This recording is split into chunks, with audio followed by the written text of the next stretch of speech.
스토리는 카미시로 타케루가 몸을 이끌고 똑같은 출근길을 지나 매일같이 똑같은 막다른 길 같은 직장으로 향하는 지루하고 재미없는 삶에서 시작된다.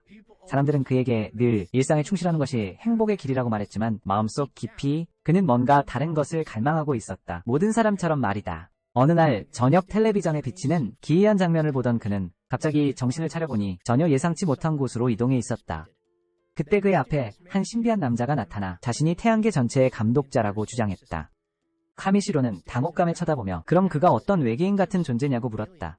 그 인물은 고개를 저으며 자신의 신에 가깝다고 말했다. 그리고 카미시로에게 메디우스라는 행성을 보여주었다. 무엇을 시도하든 메디우스는 번성하지 못하고 문명들은 수없이 흥망성쇠를 반복했다. 이 실패의 순환은 너무 오래 지속되었고 남자는 급진적인 접근 방식을 결정했다. 그는 단 한 방울의 물로 행성에 충격을 줄 것이다. 왜냐하면 그 아주 작은 양조차도 거대한 파도를 일으켜 세상을 뒤집어 놓을 수 있기 때문이다. 그리고 카미시로가 충격에 빠진 순간 그가 바로 그 한 방울의 물이 되도록 선택되었다. 카미시로는 이 임무의 무게에 압도되었지만 신은 침착하게 설명했다. 어차피 그는 더 이상 살아있지 않으니 거절한다면 그의 영혼은 그저 허무하게 사라질 것이라고. 하지만 선택을 달콤하게 하기 위해 신은 그에게 능력과 원하는 모든 힘을 제공했다. 그는 카미시로에게 마법과 끝없이 공급되는 만화를 부여하는 것으로 시작했다. 하지만 그는 멈춰서서 물었다. 카미시로가 자신을 위해 또 무엇을 원하는지.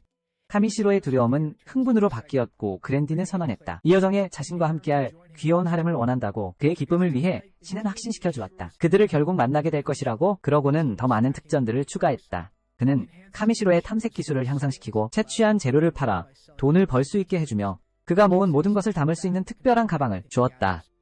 또한 그는 그에게 만국 공통어 이해 능력을 부여했다. 방어력을 강화할 저항들과 함께 얼마 지나지 않아 카미시로의 형체가 희미해지기 시작하고 그의 전이가 곧 시작되려 하자 신은 잠시 멈춰서 혹시 카미시로에게 너무 많은 축복을 과하게 준 것은 아닌지 혼잣말로 중얼거리지만 이미 되돌리기에는 너무 늦었다. 하지만 여전히 불안감이 스쳐간다. 그의 얼굴에 그가 힐끗 본 것은 카미시로가 만나게 될 운명의 파트너였기 때문이다. 그래서 그는 정말로 괜찮을지 의문을 제기한다. 카미시로는 그의 말에 당황하지만 답을 구할 시간은 남아있지 않다. 신은 그에게 모든 것이 괜찮을 것이라고 말할 뿐이 곧 카미시로는 잠시 후 사라진다. 얼마 후 카미시로는 완전히 새로운 세상에서 눈을 뜬다. 이제 새로운 몸 안에 있다. 그는 도대체 뭘 해야 할지 전혀 감을 잡지 못한다. 그래서 그는 사람들이 있는 곳을 찾아 나선다. 얼마 지나지 않아 그는 한 마을을 발견하지만 곧 깨닫는다. 현금 없이는 음식을 살 수 없다는 것을. 그때 그는 신이 강화시켜 주었던 자신의 탐색 능력을 떠올린다. 팔만한 재료들을 찾아낼 수 있도록. 카미시로는 탐색 마법을 활성화하려 하지만 아무 일도 일어나지 않아 실망한다. 잠시 생각한 후 그는 깨닫는다. 발음을 잘못하고 있었다는 것을. 그가 정확하게 말하는 순간 빛나는 상징들이 나타난다. 그의 주위 모든 곳의 표식들은 재료들이 어디에 있는지 표시해준다. 그리고 그가 스캔이라는 단어를 말하자 더 상세한 정보가 나타난다. 그 능력이 얼마나 유용한지 감격한 카미시로는 운이 좋다고 느낀다. 그가 처음으로 주운 물건이 등급 B로 판명되었기 때문이다.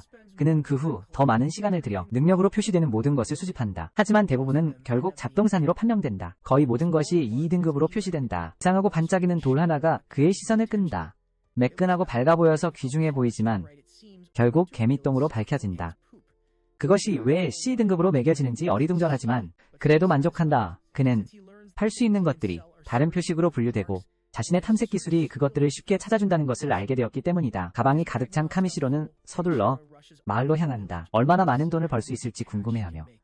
문 앞에서 경비병은 그가 너무나도 터무니없을 정도로 높이가 상당하지만 카미시로는 재빨리 설명합니다. 그는 그저 재료 수집가일 뿐이라고요. 자신을 소개한 경비병은 말로라고 하면서 그런 일은 드물다고 말합니다. 그리고 마을에는 비록 재료 전문점은 없지만 잡화점은 있다고 합니다.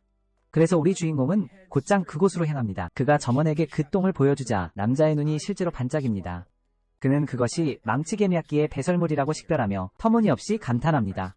그 완벽한 모양과 풍부한 색깔을 칭찬하며 카미시로가 이렇게 훌륭한 표본을 찾은 것에 찬사를 보냅니다. 그는 그것에 대해 금화 5달을 제시하고 카미시로는 전혀 그 가치를 모르기 때문에 가게 주인은 설명합니다. 여관에서의 하룻밤 비용은 500라브이고 금화 한 닭은 1000라브와 같다고요. 카미시로는 머릿속으로 재빨리 계산하여 깨닫습니다. 그 남자가 자신에게 5만엔 상당의 말 그대로 똥에 대해 지불하려 한다는 것을요. 카미시로가 받아들이자 점원은 지나치게 흥분하여 심지어 그 망할 것을 보물인 양뺨에 비비기까지 합니다. 카미시로는 누가 그 빌어먹을 개미똥을 소중히 하는지 믿기지 않아 그 자리에 서 있게 됩니다.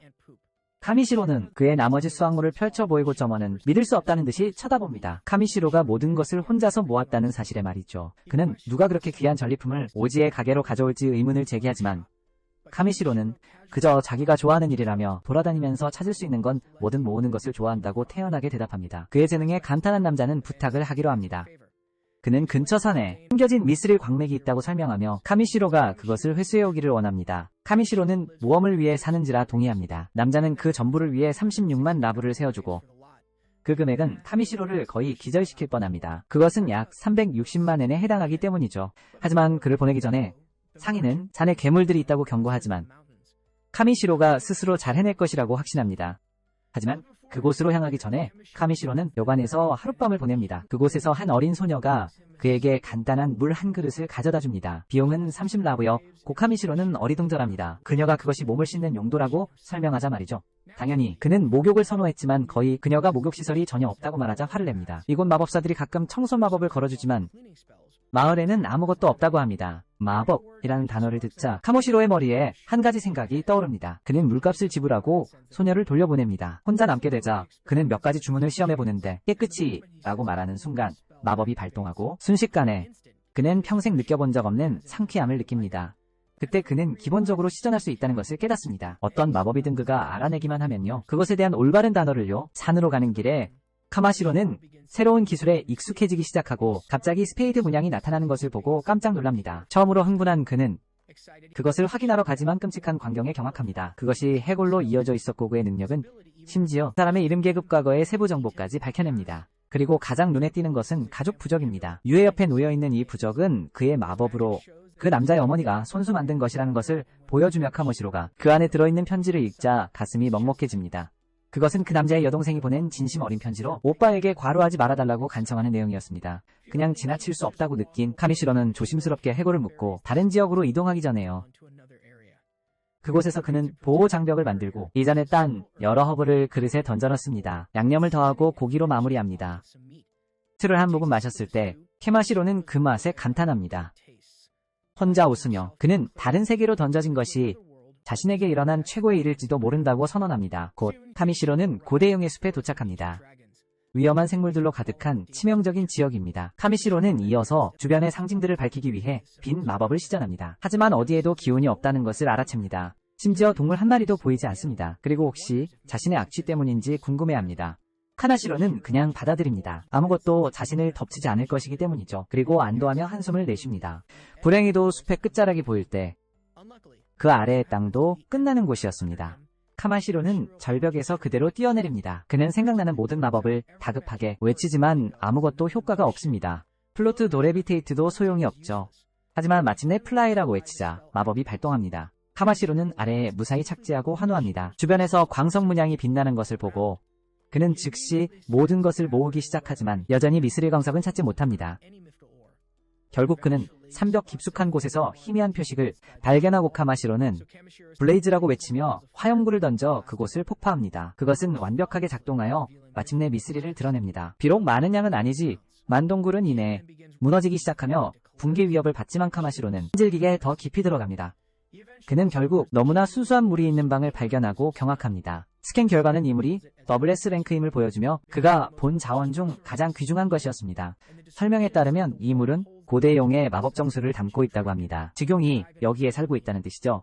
카마시로는 당황하지 않고 가능한 한 많이 모을 준비를 시작합니다. 하지만 용기를 비우기 전에 담아둔 일반 물을 버리기 전에 그는 용의 물이 마실 수 있는 것인지 시험해보기로 합니다. 그래서 한 움큼 떠올립니다. 그 순간 거대한 용이 웅덩이에서 솟아오릅니다. 그리고 그는 화가 나 있습니다. 카마시로가 자신의 존재를 알아채지 못했기 때문이죠. 카마시로는 충격에 굳어버립니다. 한편 용은 카마시로가 자신의 압도적인 아우라를 견뎌냈다는 것에 똑같이 놀랍니다. 당황한 카마시로는 재빨리 무릎을 꿇고 땅에 엎드려 사과합니다. 용의 집에 침입한 것에 대해 말이죠. 그리고 그 짐승은 그의 용기를 존중합니다. 카마시로는 자신을 소개하며 자신이 인간임을 솔직하게 말합니다. 하지만 용은 믿기 힘들어하죠. 그는 설명합니다. 카마시로에게서 뿜어져 나오는 만화가 너무나 압도적이어서 깊은 잠에서 자신을 깨웠다고요.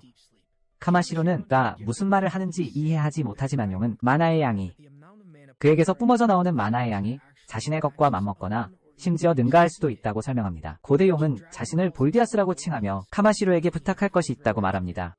볼디아스는 카마시로에게서 순수한 원초적 힘을 알아봅니다. 그리고 그것은 그로 하여금 카미시로가 자신의 아이를 깨울 수 있을지도 모른다고 믿게 되었고, 당연히 용은 그에게 아무 대가도 없이 해달라고 바라지 않는다. 그래서 그는 엄청난 양의 미스리를 넘겨주겠다고 약속한다. 광석을 대가로 볼디아스가 우리 주인공에게 부화하지 않는 알을 내민다. 하지만 카미시로는 전혀 뭘 해야 할지 모르기 때문에 볼디아스가 그에게 만화를 주입하라고 말한다. 그것에 그가 빛을 만들어냈던 것과 같은 방식으로 카미시로는 그리고 나서열이라는 단어를 말하여 그것을 따뜻하게 한다. 하지만 그는 엄청난 거대한 힘이 그의 주위에서 폭발하자 당황한다. 분명히 뭔가 이상하지만 볼디아스는 웃음을 터뜨리고 카미시로의 몸이 알 속으로 끌려 들어가기 시작한다. 그리고 그는 방금 이 세상에 도착했다는 것을 생각한다. 그리고 죽기 전에 더 많은 것을 보고 싶었다고. 잠시 후 카미시로는 이상한 장소에 도착하고 한 목소리가 그를 무모하다고 말한다. 카미시로는 이것이 그 신인지 이전에 그 신인지 궁금해하지만 다른 사람임을 깨닫는다. 이 소녀는 자신이 만지고 있었다고 말한다. 이 행성을 수만 년 동안. 하지만 카미시로는 단 하루 만에 엄청난 파장을 일으켰다고, 그리고 그녀는 그것에 대해 달갑지 않아 하고, 카미시로는 전혀 이 소녀가 대체 무엇을 말하는지 알 수 없지만 소녀는 단순히 그를 쫓아낸다. 카미시로는 어리둥절하지만 세상으로 돌아왔을 때 안도한다. 자신이 알을 부화시키는 데 성공한 것을 보았을 때 볼디아스는 카미시로에게 막 태어난 아기의 이름을 지어달라고 부탁한다. 하지만 카미시로는 그렇게 해야 할지 확신하지 못하고 볼디아스는 괜찮다고 말한다.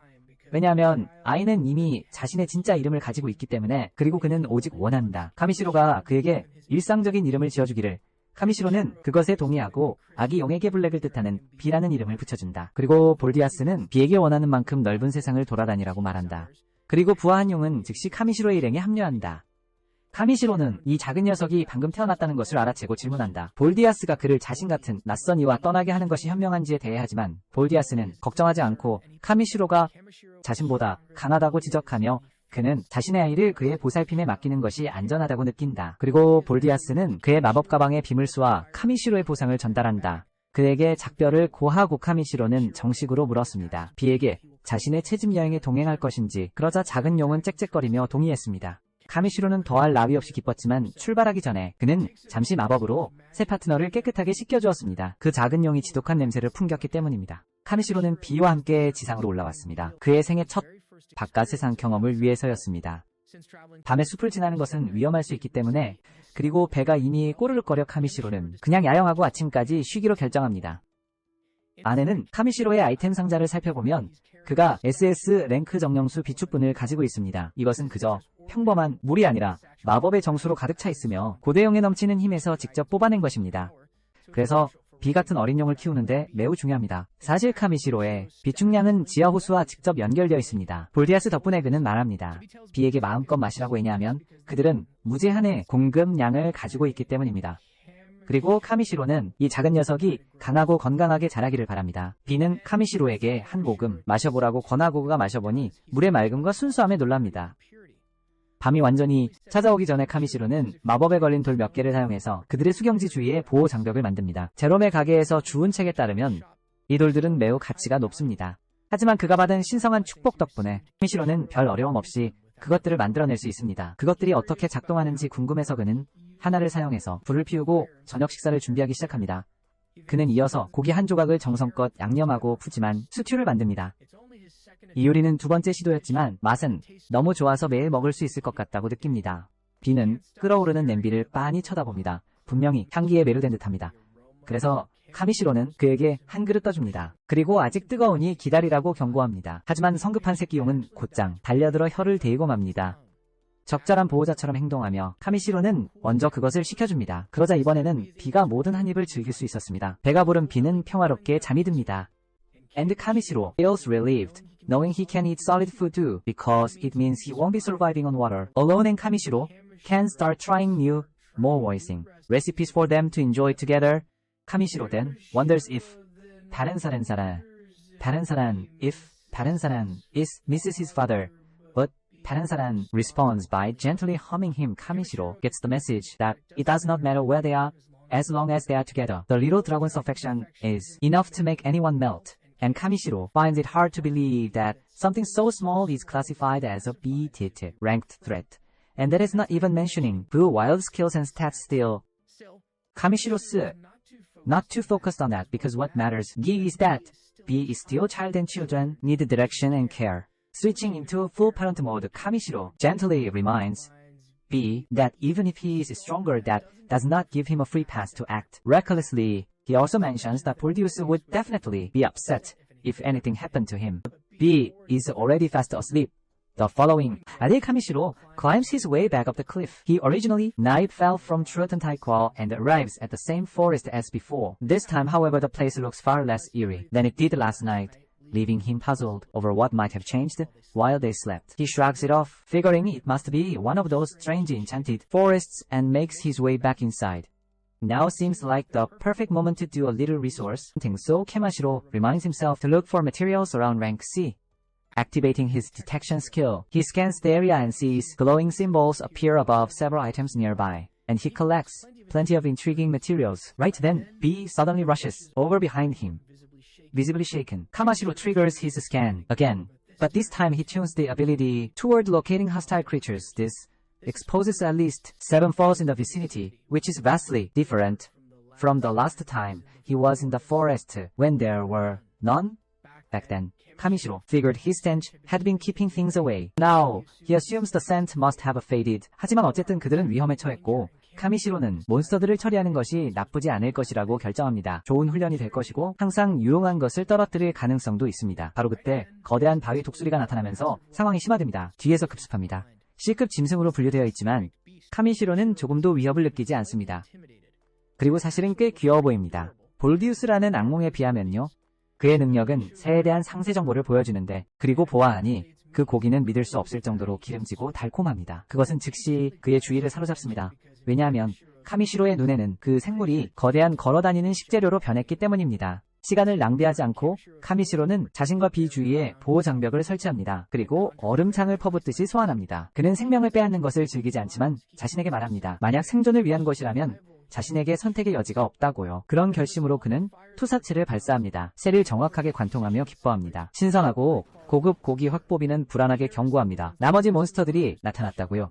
하지만 카미시로는 그들을 단지 추가 식재료로 봅니다. 짐승이 공격하기 전에 그는 주문을 외웁니다. 자신의 속도를 높이기 위해 퀵, 그리고 몸을 가볍게 하기 위해 리덕션, 첫 공격을 피하며 공중으로 솟구쳐 오릅니다. 카미시로는 양팔과 다리를 경화, 주문으로 감싸고 몬스터 중 하나를 내리칩니다.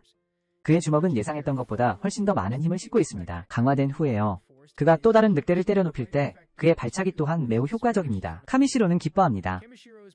자신의 이 새로운 큰 체구에 기뻐하는데, 왜냐하면 그의 유난히 긴 다리로 발차기가 훨씬 더 효과적이기 때문입니다. 나머지 무리를 쓸어버린 후 그는 숨을 고르기 위해 잠시 멈추고 그가 방금 얻은 산더미 같은 고급 고기를 수집하기 시작합니다. 재료들을 수집한 후 카미시로는 알아차립니다. 더 많은 몬스터들이 멀리서 다가오기 시작하는 것을요. 끊임없는 전투를 뚫고 전진하는 것이 현실적이지 않다는 것을 깨닫고 그는 탈출구를 생각하기 위해 잠시 멈춥니다. B는 그의 걱정을 엿듣고 날개를 퍼덕이며 다가와서 그들 둘을 모두 데려가려고 시도하지만 그것은 결코 쉽지 않습니다.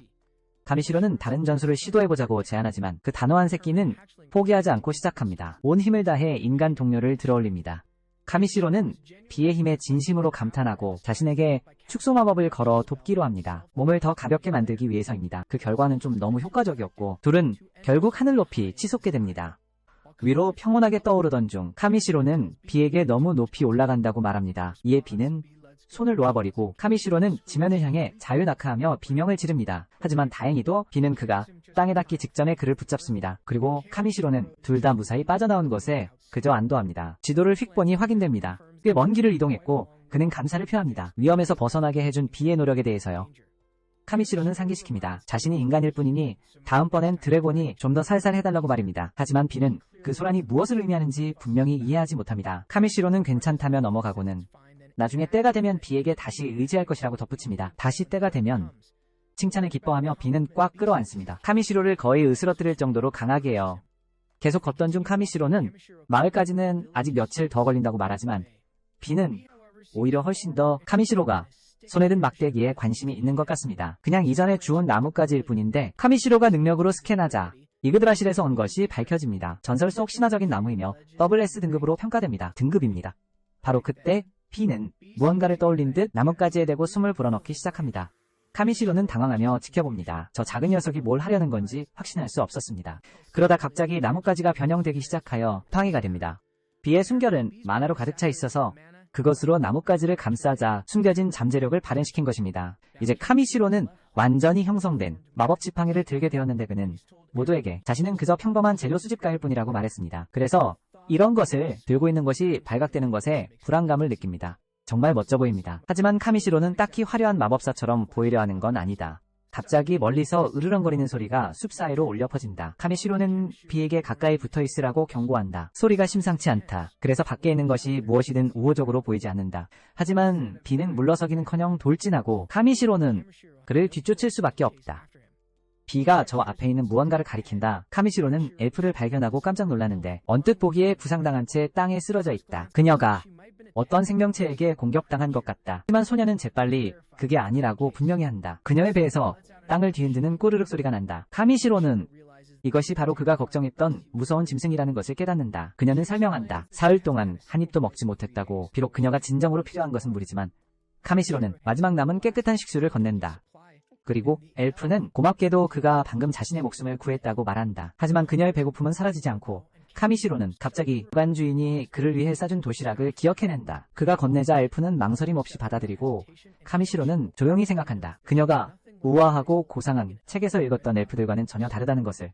잠시 후 그녀가 갑자기 먹는 것을 멈추자 걱정하게 된다. 하지만 알고 보니 음식 맛이 너무 좋아서 압도당한 것뿐이다. 그녀는 눈앞에 별이 보이는 것 같다. 천국에 도달했다고 속삭이며 하지만 카미시로는 아무렇지 않게 언급한다. 그건 아마도 그저 배가 고팠기 때문일 거라고. 과장된 몸짓으로 그녀는 그 맛 때문에 자신이 되살아났다고 주장한다. 만만으로.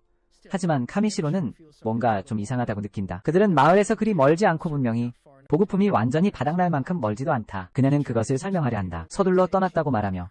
하지만 그 변명은 역시 잘 맞지 않는다. 왜냐하면 대부분의 여행자들은 만약을 대비해 음식을 챙기기 때문이다. 엘프는 신문에 불쾌해한다. 하지만 그녀가 다른 변명을 생각해내기도 전에 그는 고약한 냄새를 맡게 되고 대화는 완전히 엉망이 된다. 그는 항상 엘프들을 상상했다. 활짝 핀 꽃과 상쾌한 박하향이 날 텐데 가축똥 같은 냄새는 아니라고. 소녀는 깊이 상처받아 쏘아붙였다. 밖에서 며칠 동안 고생했으니 자기 잘못이 아니라고 말하며 그 모욕에 너무나 좌절한 나머지 그녀는 카미시로에게 도움에 감사하고 그가 더 말할 틈도 없이 뛰쳐나갔다. 그녀가 가고 나자 카미시로는 재료 수집을 다시 시작한다. 그리고 마침내 숲 가장자리에 도착하자 그들이 막 발을 내딛는 순간 두 사람은 지나가는 마차가 제때에 다가오는 것을 보고 기뻐한다. 카미시로는 마차가 시야에 들어오는 것을 경외심 가득한 눈으로 바라본다. 말 대신 빌어먹을 유니콘이 끌고 있었다. 장엄한 유니콘들은 놀랍게도 이 세상에서는 흔하며 이 등급 생물이지만 운전수는 카미시로의 지팡이를 보고 혹시 마법사냐고 묻는다. 하지만 카미시로는 즉시 그것을 해명한다. 자신은 아무것도 아니며 그저 재료 수집가이자 상인일 뿐이라고. 남자는 이 말에 더욱 감명받아 언급한다. 수집 전문가는 보기 드문 존재라고. 카미시로는 그런 반응을 예상치 못했고 조용히 속으로 인정한다. 자신을 전문가라고 부를 수는 없을 거라고. 운전수는 친절하게 제안한다. 그에게 마을까지 태워다 주겠다고 하지만 카미시로는 망설인다. 자신이 키가 커서 편안하게 맞지 않을 수도 있다고 지적하며 다행히 안에는 충분한 공간이 있었다.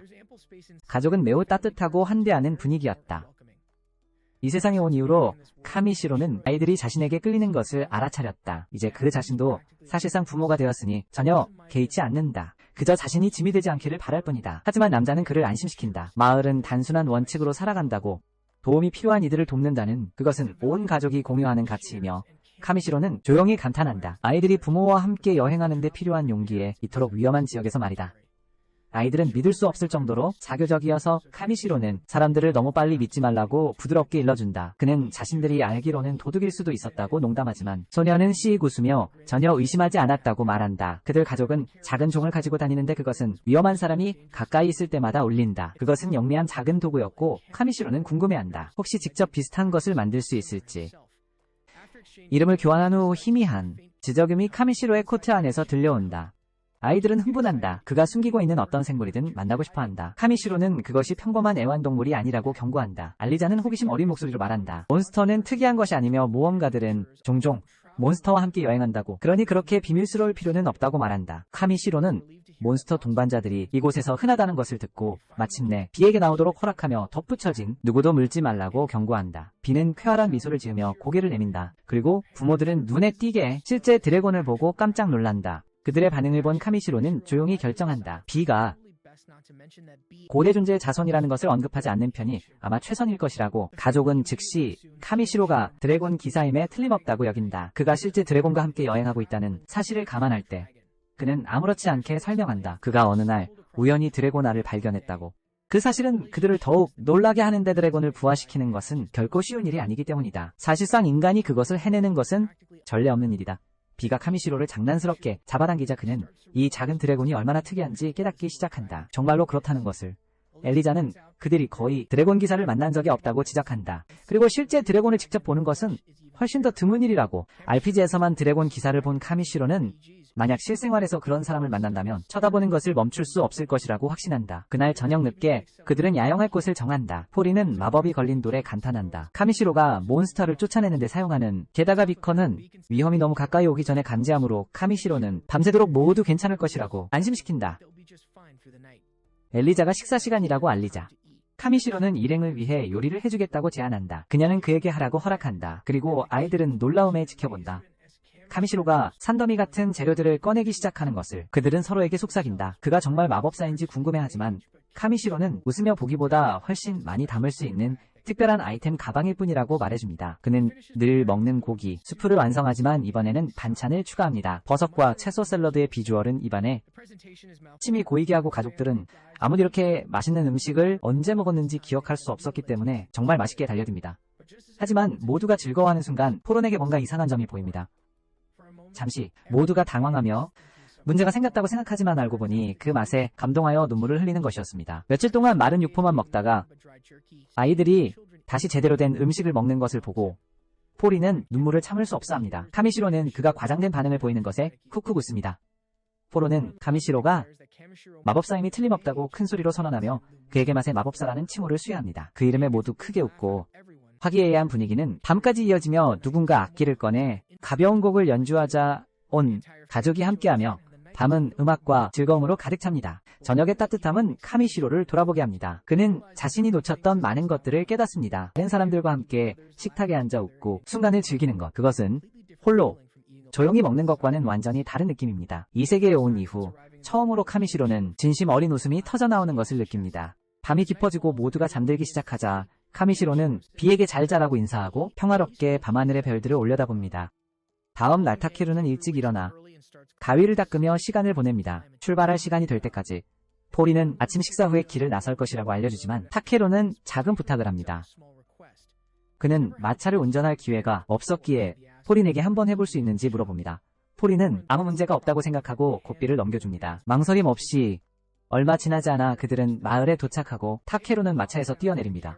포리는 식사를 함께 해줘서 고맙다고 말하지만 타케루는 오히려 자신이 감사해야 한다고 주장합니다. 결국 그는 혼자서 모든 길을 되돌아갈 필요가 없었다. 그렇게 포린과 그의 일행은 말을 타고 멀리 사라져가고 말로는 그들이 가는 것을 지켜보며 봄이 드디어 찾아왔을 것이라고 조용히 중얼거린다. 테이크루는 그 말에 눈썹을 치켜세우며 무슨 뜻이냐고 묻는다. 그래서 말로는 포론이 직조공이라고 설명한다. 매년 그는 일 때문에 더 따뜻한 남쪽 지방으로 여행을 떠난다. 그리고 그 여행은 항상 그의 가족에게 힘들다. 그 여정 동안 사냥을 할 수 없기 때문에 그들은 겨우 남은 음식으로 연명하며 이것이 그가 테이크루의 요리를 맛보고 싶어 그토록 기뻐했던 이유라고 말한다. 포린이 겪는 어려움을 깨달은 테이크루는 자신이 운이 좋다고 느끼기 시작한다. 왜냐하면 그가 재료들을 모을 수 있는 능력 덕분에 모든 것이 훨씬 더 쉬워졌기 때문이다. 그날 늦게 테이크루는 제롬의 가게를 방문하여 재료들을 넘겨준다. 그가 모으도록 임무를 받았던 것들이다. 작은 실험 삼아 그는 조용히 마법이 주입된 미스릴 광석 하나를 드래곤 둥지에서 가져온 그 종류의 것 일반 미스릴 더미에 섞어 넣는다. 제롬이 어떻게 반응하는지 보기 위해서였다. 가게 주인은 시간을 들여 각 조각을 꼼꼼히 검사한다. 결국 그는 멈춰서 다른 것과 다른 하나를 가리키며 그것이 희귀한 마법 주입 미스릴임에 틀림없다고 선언한다. 제롬은 이 물질 몇 덩어리가 왕국의 대부분의 표준 마법석을 대체할 만큼 충분한 마법력을 지니고 있다고 설명한다. 테이크루는 이미 정확히 무엇인지 알고 있었음에도 놀란 척한다. 제롬은 테이크루가 그렇게 희귀한 것을 우연히 발견한 것에 감탄하지만 테이크루는 어깨를 으쓱하며 여행 중에 우연히 발견했을 뿐이라고 말한다. 제롬은 그 겸손함을 믿지 않는다. 설령 그냥 놓여 있었다고 해도 그런 돌을 알아보고 가져올 수 있는 것은 실력이 필요하다고 그는 테이크루에게 말한다. 만약 그가 자신의 능력을 최대한 활용하고 싶다면 벨캄으로 가야 한다고 조언한다. 훨씬 더 큰 시장이 있는 주요 도시이다. 제롬은 그렇게 많은 잠재력을 가진 사람을 놓아주는 생각을 좋아하지 않지만 테이크로는 더 넓은 범위의 상품과 더 나은 기회에 접근할 수 있을 것이다. 그는 단지 테이크로가 결국 이름을 알리게 될 때 좋은 손님 몇 명을 자신의 가게로 돌려보내는 것을 기억해달라고 부탁한다. 테크르는 명성이나 인정을 딱히 노린 건 아니었지만 대도시로 향한다는 생각에 호기심이 생겼습니다. 여관으로 돌아오자마자 벨캄에 대해 더 알아보겠다고 결심했죠.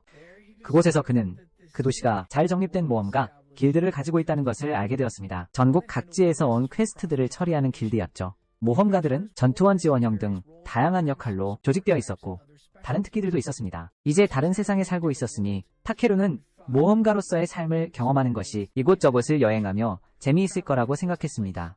그는 벨캄의 길드에 가입하기로 마음먹었습니다. 하지만 떠나기 전에 아직 토라미에서 처리해야 할 일이 남아있었죠. 먼저 그는 몬스터들을 처리하기 위해 마을로 가서 잡은 몬스터들을 내려놓았습니다. 그 일을 마친 뒤 그는 저녁 내내 마을 사람들과 축하하며 보냈습니다. 먹고 마시고 그들의 환대를 즐겼죠. 다음 날 타케루는 푸주간으로 돌아왔습니다. 그때쯤에는 모든 몬스터 부위들이 깨끗하게 손질되고 준비되어 있었고 그에게는 여행 내내 충분히 먹고도 남을 음식과 향신료가 주어졌습니다. 계산대 뒤의 여인은 마을이 그가 없으면 조금 더 텅 빈 느낌이 들 것이라고 말했습니다. 그리고 많은 주민들이 그가 더 오래 머물기를 바랐다고 했죠. 타케루는 그곳이 그립다고 인정했습니다. 하지만 아직 보고 싶은 곳이 너무 많았고 만나야 할 사람들도 너무 많았기 때문에 아직 한 곳에 머물 수 없었습니다. 여인은 미소를 지으며 이해한다고 말했습니다. 그리고 그를 설득하려 하지 않을 거라고 덧붙였죠. 그가 떠나기 전 그녀는 그에게 천가방을 건네주었습니다. 안에는 여행 중에 먹을 완전한 식사 세트가 들어있었죠. 사실 그냥 한 끼가 아니었습니다. 그녀는 가방을 여행 도시락으로 가득 채웠습니다. 타케루는 감동했고 한동안 음식 걱정은 없을 것 같았습니다. 한참 뒤에 방으로 돌아온 그의 마음속에는 한 가지 생각만 남아있었습니다. 제롬이 말했던 마법 미스릴 광석을 어떻게 할까 하는 것이었죠. 그것은 너무 귀해서 그가 살 수 없다고 했기 때문에 타케루는 그것을 어떻게 해야 할지 확신할 수 없었습니다. 버리는 것은 말도 안 되는 일이었지만 광석이 강한 마법적 기운을 가지고 있었기 때문에 그는 그것을 사용하여 마을에 도움이 될 만한 무언가를 만들어 감사를 표할 수 있을지 궁금해지기 시작했습니다. 그때 그의 눈이 램프에 닿았습니다. 그의 테이블에 앉아 있었는데 문득 아이디어가 떠올랐습니다. 그는 마법의 광석을 집어 랜턴과 합치려 했습니다. 그는 곧 올바른 과정을 알아냈습니다. 그리고 한 줄기 빛과 함께 그는 마법 아이템을 제작하는 데 성공했습니다. 그 다음 날 그가 막 떠나려 할 때 마을 전체가 그를 배웅하기 위해 모였습니다. 타케루는 그들의 모든 친절에 감사를 표했습니다. 감사의 표시로 그는 자신이 만든 물건을 선물했습니다. 그리고 설명했습니다. 그것은 마을 주위에 보호막을 생성하도록 설계된 도구라고. 해로운 의도를 가진 누구든지 물리칠 수 있는 것이었습니다. 마을 사람들은 그 제스처에 깜짝 놀랐습니다. 그들은 깊이 감사했지만 일부는 망설였습니다. 과연 그것이 정말로 그렇게 희귀하고 귀한 것을 받아도 괜찮을지 의아해했습니다. 타케루는 안심시켰습니다. 모두에게 괜찮다고 애냐하면 그는 이것이 그들의 친절에 보답할 최소한의 것이라고 생각하기 때문입니다. 그리고 그는 마을이 여전히 안전하고 온전한지 확인하고 싶어합니다. 그가 나중에 다시 방문하기로 결정할 경우를 대비해서 말이죠. 제롬은 그러나 이 장치에 어떤 종류의 동력원이 뒤에 있는지 궁금해하지 않을 수 없었습니다. 호기심에 그는 그것을 좀 더 자세히 살펴보려고 여러 고안이나 다를까 안에는 엄청난 가치의 마법 주입 미스릴 광석이 들어있었습니다. 그는 막 반대하려던 참이었습니다. 그리고 그렇게 귀한 선물을 도저히 받을 수 없다고 말하려 했지만 그가 돌아설 때쯤 타케루는 이미 문을 빠져나가 길 아래로 사라진 뒤였습니다. 그래서 이제 돌려주기엔 너무 늦었습니다. 타케루가 벨캄을 향해 길을 나섭니다. 그는 잠시 조용한 시골 풍경을 감상합니다. 바람은 잔잔하고 풍경은 평화롭지만 오래가지 않습니다. 저 앞에 서 있는 길 한가운데에 버티고 서 있는 것은 미스터 살타처럼 생긴 거대한 개였습니다. 처음엔 약간 당황했지만 놀라움이 가시자 타케루는 미스터 셀처의 능력치를 확인하고는 이내 깨달았습니다. 그다지 위협적이지 않다는 것을요. 그의 눈길을 정말로 사로잡은 것은 바로 식용이라고 쓰여있는 문구였습니다. 씩 웃으며 그는 오늘 밤 저녁은 해산물로 정했습니다. 그는 시전했습니다. 전투를 준비하며 신체 강화 마법을 겁니다. 하지만 그가 주먹을 날리기도 전에 비는 그를 쏜살같이 지나쳐 날카로운 음파를 내뿜습니다. 그 음파 비명은 개를 한 방에 기절시킵니다. 타케루는 놀랍니다. 그는 전혀 몰랐기 때문입니다. 비가 그런 종류의 힘을 가지고 있다는 것을요. 하지만 아직 축하할 시간이 없습니다. 개 2마리가 더 갑자기 나타나기 때문입니다. 길 한가운데 서 있으면 안전하다고 개는 옆으로만 움직이기로 되어 있으니까요. 타케루는 안심합니다. 개들이 그에게 곧장 돌진할 때까지는 말이죠. 알고 보니 이 개들은 앞으로도 잘 움직일 수 있었고 몇 초 만에 집게발이 조여오며 그를 에워쌌습니다. 비는 재빨리 반응하여 타케루를 공중으로 들어올립니다. 아래에서 두 개는 서로 부딪힙니다. 그렇게 그는 운 좋게 탈출합니다. 타케루는 비의 빠른 판단에 감사를 표합니다. 하지만 싸움은 아직 끝나지 않았습니다. 첫 번째 개가 회복하여 돌진합니다. 맹목적으로 앞으로 돌진하자 타케루는 소환합니다. 그의 지팡이를 소환해 개를 하늘로 날려버립니다. 위험이 사라지자 이제 식사 준비를 시작할 시간입니다. 타케루는 팔을 칼날처럼 날카롭게 강화시킵니다. 그리고 개의 집게발과 다리를 잘라내기 시작합니다. 몇 분간의 작업 후 모든 것이 삶을 준비가 되었습니다. 그는 거대한 냄비를 꺼내 모든 게 부위들을 넣고 물을 추가합니다. 넉넉한 양의 소금을 넣고 모든 것을 몇 시간 동안 끓입니다. 마침내 다 되었을 때 그들 둘은 앉아서 먹습니다. 게살은 맛있습니다. 달콤하고 풍부하며 완벽하게 익었습니다. 그래서 타케루와 비는 한 입도 남김없이 먹어치웁니다. 이제부터 타케루는 가능한 한 많은 몬스터를 사냥하고 먹기로 결심합니다. 그가 할 수 있는 한, 만약 모든 전투가 새로운 종류의 식사로 이어진다면 그는 기꺼이 참여할 것입니다. 며칠 후 타케루와 비는 마침내 벨캄의 성문에 도착합니다.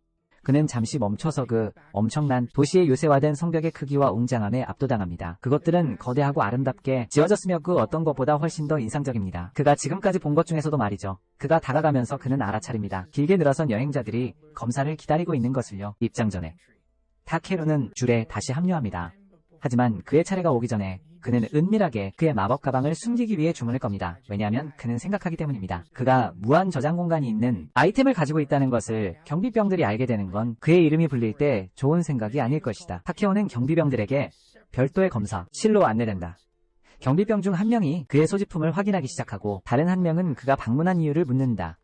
타케루는 대답한다. 그가 모험가 길드에 등록하기 위해 왔다고. 경비병은 벨카메가 대륙 전체에서 가장 큰 길드의 본거지이기 때문에 말이 된다며 고개를 끄덕인다. 그는 타케루가 수상해 보이지는 않지만 절차는 절차라고 말한다. 그래서 그는 타케루에게 바이러스라고 불리는 것을 사용하여 스캔을 할 것이라고 말한다. 타케루는 전에 들어본 적이 없어 눈을 깜빡이며 그것이 어떻게 작동하는지 묻는다. 경비병은 설명한다. 바이러스는 누군가 수상한 것을 숨기고 있는지 감지하도록 고안된 마법 도구라고. 타케루는 동의하고 경비병은 장치를 내밀어 몇 초 후 그의 머리부터 발끝까지 스캔한다. 결과가 나오고 아무런 이상도 발견되지 않는다. 호기심을 느낀 타케루는 능력을 활성화하고 경비병이 실제로 무엇을 보았는지 엿본다. 능력치 창이 뜬다. 타케루가 마법 사용자라고 표시되어 있다. 그 외에는 아무것도 없다. 다행이다. 왜냐하면 그가 신으로부터 받은 강력한 기술이나 축복이 나타나지 않았기 때문이다. 이는 그의 비밀이 여전히 안전하다는 의미이다.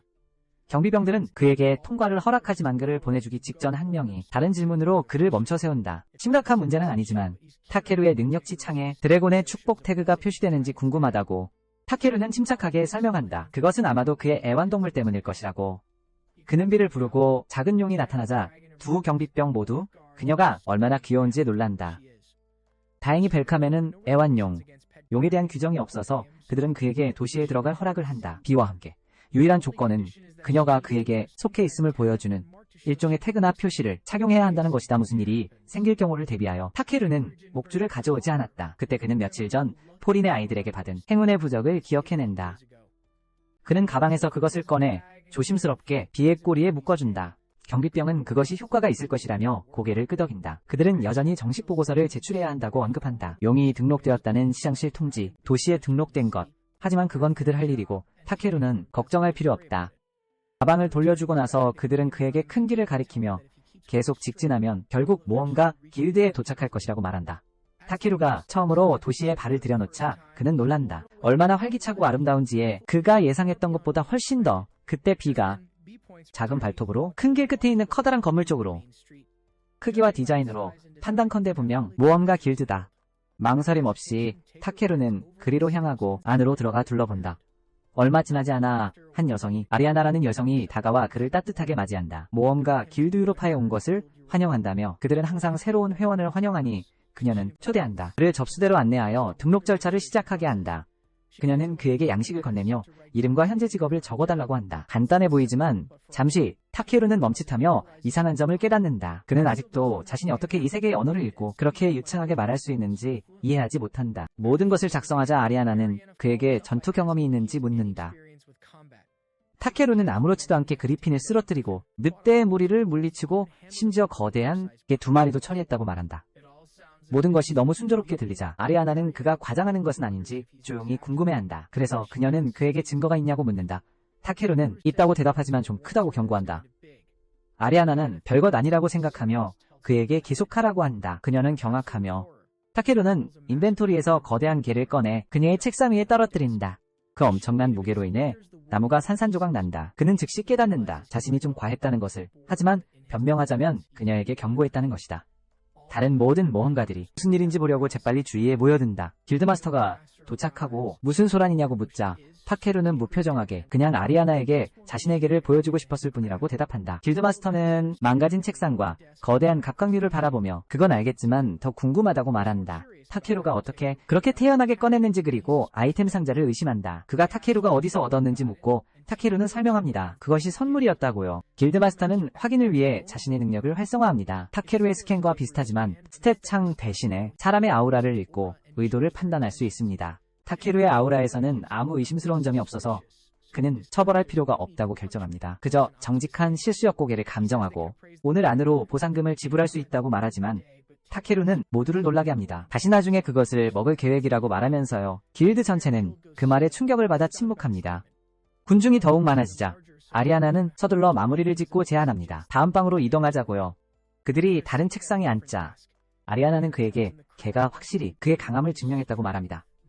그 점에 대해서는 의심의 여지가 없다고요. 그녀는 이어서 처리를 마칩니다. 서류 작업을 마치고 그에게 공식 길드 완장을 건넵니다. 그녀는 그의 실력이라면 훨씬 더 높은 등급에서 시작해야 마땅하다고 인정하지만 길드 규칙은 엄격하고 모든 신입은 F등급에서 시작한다고 말합니다. 그렇지만 그의 기술로는 그녀는 그가 빠르게 승급할 것이라고 예상합니다. 다음 날 아침 타케루는 벨루리아의 가족을 찾아냅니다. 숲에서 사망한 채 발견했던 젊은 남자입니다. 그들의 사망 소식을 알리고 그의 개인 소지품 몇 가지를 돌려주기 위해서입니다. 알루리아의 가족은 특히 상심했습니다. 그들이 모험을 가지 말라고 경고했었기 때문입니다. 하지만 그는 아픈 아버지를 위한 약값을 마련하기 위해 그렇게 하기로 결심했습니다. 타케루는 아버지가 여전히 심각하게 아프다는 것을 분명히 알 수 있습니다. 그리고 느끼며 그들의 상실감의 무게를 느끼며 그는 그들을 지원할 방법을 찾고 싶어합니다. 나중에 그는 길드를 방문하여 약초 컬렉션을 판매합니다. 그리고 점원은 그가 가져온 버섯과 잎들의 엄청난 크기와 품질에 눈에 띄게 감탄합니다. 바로 그때 아리아나가 타케루를 찾으러 나타나는데 그는 강한 명성을 얻은 것 같습니다. 최근 마을에서요. 몇몇 새로운 일자리 공고가 구체적으로 그의 이름을 명시해서 요청했기 때문입니다. 타케루는 사람들이 자신을 그렇게 높이 평가한다는 것을 알게 되어 기쁩니다. 하지만 시간이 제한적이라 그는 설명합니다. 그녀에게 지금은 몇 가지 임무만 수락할 것이라고요. 그 후 타케루는 길고 편안한 목욕을 위해 목욕탕으로 향한다. 그리고 잠시 후 클레이가 와서 그의 바로 옆자리를 차지한다. 타케루는 그의 등장에 깜짝 놀란다. 클레이는 보통 나타나지 않기 때문이다. 이 시간쯤에는. 하지만 그는 비가 올 예정이라 일찍 오고 싶었다고 말한다. 그들이 그곳에 있는 동안 클레이는 질문을 꺼낸다. 타케루가 치유 마법을 쓸 줄 아는지 묻는다. 얼마 전 그가 빈민가에서 아픈 남자를 치료했다는 소문이 있었기 때문이다. 무료로. 타케루는 그것이 사실임을 확인하고 클레이는 진심으로 놀란다. 대부분의 치유사들이 엄청난 대가를 요구한다는 점을 고려하면 말이다. 타케루는 그에 대해 곰곰이 생각하며 다른 치유사들이 자신에게 돈을 받는 치유사들이 앙심을 품을지도 모른다고 생각한다. 자신의 사업을 방해했다고 그에게. 하지만 이것이 그의 유일한 걱정거리라는 사실에 클레이는 껄껄 웃는다. 그리고 그는 타케루에게 공식 랭크 평가를 받아 랭크를 올리라고 재촉하지만 타케루는 지금 상황에 만족하며 더 높은 곳으로 올라갈 진정한 욕망이 없다고 답한다. 클레이는 타케루가 느긋한 성격임을 인정하지만 여전히 그에게 경고한다. 그렇게 낮은 지위를 유지하는 것은 결국 잘못된 종류의 관심을 끌 수 있다고 말이다. 그가 떠나려고 일어설 때 그는 타케루에게 세상이 어떻게 돌아가는지 더 잘 이해하라고 조언한다. 운영되는지. 나중에 타케루는 길드로 돌아오고 또 다른 약초 묶음을 가지고 점원은 진심으로 그의 꾸준한 노력에 감사한다. 비록 그는 다시 한번 소망하지만 타케루가 더 높은 랭크를 추구하기를 그의 기술로는 쉽게 달성할 수 있는 랭크를 말이다. 타케루는 그러나 다시 한번 말한다. 자신이 지금 있는 곳에 만족하며 계획이 없다고. F랭크 이상으로 올라갈 바로 그때 갑작스러운 소란이 터져나온다. 길드 안에서 뉴스가 도시 근처에서 대규모 고블린 무리가 목격되었다는 것이다. 길드 마스터는 즉시 모든 모험가들에게 지시를 내린다. T랭크 이상은 전투 준비를 하라고. 그는 이어서 접수원에게 돌아선다. 혹시 A랭크 모험가들 중 이 작전에 참여할 수 있는 사람이 있는지 묻는다. 하지만 불행하게도 대부분은 이미 다양한 임무를 수행하러 떠난 상태였다. 마을에 남은 A급 랭커는 클레이뿐이다. 길드 마스터는 안도의 한숨을 내쉰다. 적어도 그들에게는 존경스러운 용왕의 지원이 있을 것을 알고 그는 지시한다. 머슬리에게 가서 통보하라고. 클레이에게 상황을 즉시 알리라고. 테이크루트는 지켜본다. 이 모든 상황이 펼쳐지는 것을. 그리고 그는 아마 모든 고블린 무리를 땀 한 방울 흘리지 않고 쓸어버릴 수 있겠지만 그는 겨우 F급이므로 기술적으로는 그가 개입할 의무는 없다.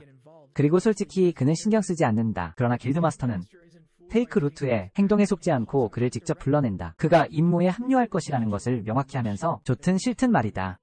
얼마 후 모든 모험가들이 모이자 길드마스터는 다가오는 작전의 세부 사항을 설명한다. 전선은 형성될 것으로 예상된다. 남서쪽 스타블로 평원을 따라 그리고 거기서부터 고블린들은 벨캄을 향해 밀고 들어올 것이다. 도시의 어떤 침범도 막기 위해 성벽을 지키는 계획은 무리를 저지하는 것이다. 그들이 더 가까이 오기 전에 자료에 강해서 모험가들은 의욕이 넘치고 간절해 보인다. 도시를 보호하기 위해 비록 테크루는 그 자신의 입장에서는 차라리 다른 곳에 있고 싶겠지만 그때 근처에 있던 2명의 모험가가 테케루가 F급으로 등재된 것을 보고 의문을 제기한다. 왜 그렇게 낮은 등급의 사람이 이런 작전에 참여하도록 허락되었는지에 대해 순간 길드 마스터가 돌아와서 자신도 완전히 확신하지 못한다고 인정한다. 그리고 그는 그저 자신의 직원들이 테케루가 얼마나 대단한지에 대해 계속 이야기한다는 것을 안다. 그래서 그는 그를 데려가는 것이 가치 있을 것이라고 생각했다. 그는 F급을 공식적으로 강제할 수 있다는 것을 인정한다. 전투작전에 참여하도록, 그리고 그렇게 하는 것은 노조가 그를 괴롭힐 것이다. 하지만 요구하는 것에 대한 규정은 없다. 현장에서 귀중한 몬스터 재료를 수집하도록. 그렇게 말하고 길드마스터는 걸어간다. 멀리. 그리고 머슬리가 테구르에게 사과하기 위해 다가온다. 그녀는 길드마스터가 왜 F급을 전투에 끌어들였는지 그만큼이나 혼란스러워한다. 하지만 그럼에도 불구하고 그녀는 최선을 다하겠다고 약속한다. 그곳에서 그를 지원하기 위해 테케루는 그녀가 무슨 뜻인지 확신하지 못해 머슬리가 명확히 한다. 그녀가 약간의 치유 마법을 안다고 마법도 쓰고 야전 의무병으로 도울 겁니다.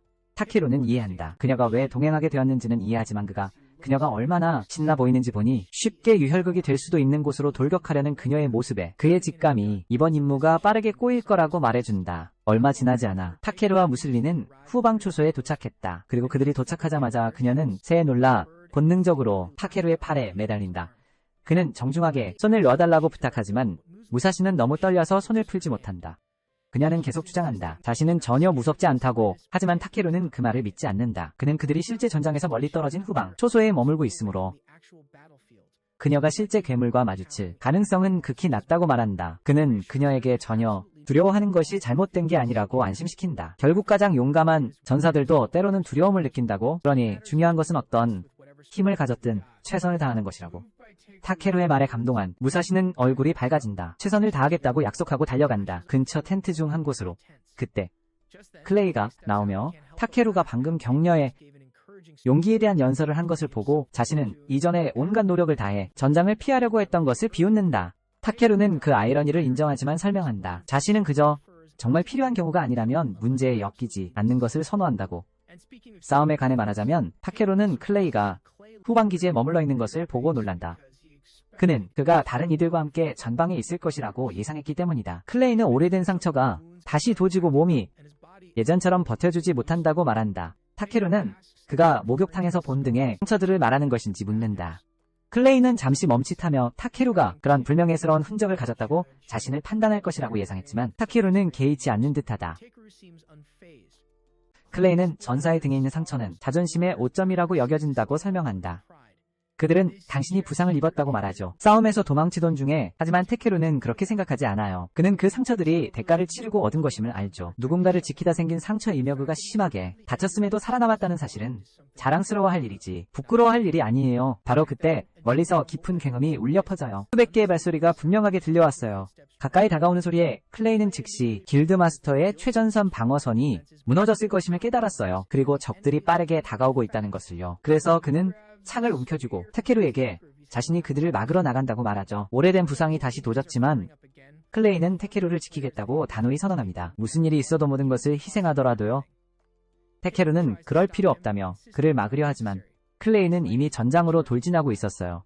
타케루는 그때 텐트를 겨눈질하고는 부상당한 모험가를 치료하고 있는 무슬리를 발견하죠. 그녀가 두려움을 이겨내고 다른 이들을 계속 돕는 모습을 보며 적이 다가오는 위협 속에서도 그는 쉬운 길을 택하려 했던 자신에게 죄책감을 느껴요. 바로 그 자리에서 그는 모든 것을 다하겠다고 결심하죠. 모두가 살아서 집으로 돌아갈 수 있도록 자신이 할 수 있는 모든 것을요. 그는 보호막을 쳐요.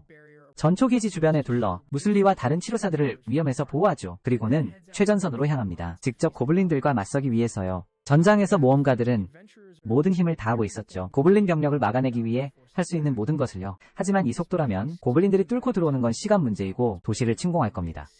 갑자기 테케루가 전장으로 돌진의 주먹으로 고블린 한 마리를 엄청난 힘으로 가격하자 그 고블린은 날아가서 큰 바위에 곧장 부딪힙니다. 솔직히 말하면 타케루는 인간형 생물과 싸우는 것이 마음에 내키지 않았지만 하지만 그는 그 도덕적인 문제에 대해 고민할 시간이 없었죠. 그래서 그는 나머지를 처리하도록 비를 부르죠. 비는 하늘로 날아올라 번개 마법을 시전하죠. 한 번의 강력한 폭발로 그 지역 모든 고블린을 태워버리죠. 위협이 일단 제거되자 타케루는 서둘러 다른 사람들을 확인하러 달려가 물어요. 무슨 일이 있었는지 디에고가 설명합니다. 처음엔 그들의 진영이 굳건히 버텼지만 상황은 뒤바뀌었습니다. 고위 고블린 의사가 나타나는 순간에요. 그때부터 모든 것이 무너지기 시작했고 다행히 클레이가 때마침 도착하여 고블린을 몰아내는 데 성공했습니다. 의사를요. 하지만 혼란 속에서 일행은 그와 떨어지게 되었고 지금은 그가 어디에 있는지 심지어 살아있는지조차 모릅니다. 카구로는 즉시 클레이를 찾아 나섰고 숲 가장자리에서 마침내 그를 찾습니다. 하지만 그는 겨우 서서 필사적인 싸움에 갇혀 있습니다. 고블린 떼에 맞서 클레이는 창으로 몇 마리를 처리하지만 통증이 오래된 부상에서 심하게 도져 결국 그를 무릎 꿇게 만듭니다. 고블린들은 기회를 보고 뒤에서 그에게 달려들지만 그들이 공격하기 전에 타케루가 도착합니다. 때마침 와서 그 자리에서 그들을 감전시켜 클레이의 목숨을 구합니다. 클레이는 타케루를 보고 놀라며 그에게 떠나라고 소리칩니다. 여기는 너무 위험하다고 주장하면서요.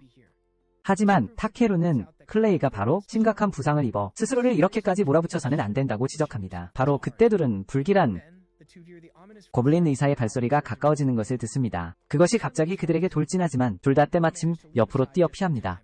후퇴하는 것이 가장 안전한 선택이겠지만 하지만 그들이 따돌릴 수는 없습니다. 지금의 고블린 화살을요. 극심한 통증이 온몸을 휩쓸고 지나감에도 클레이는 발을 단단히 딛고 전투 태세를 취합니다.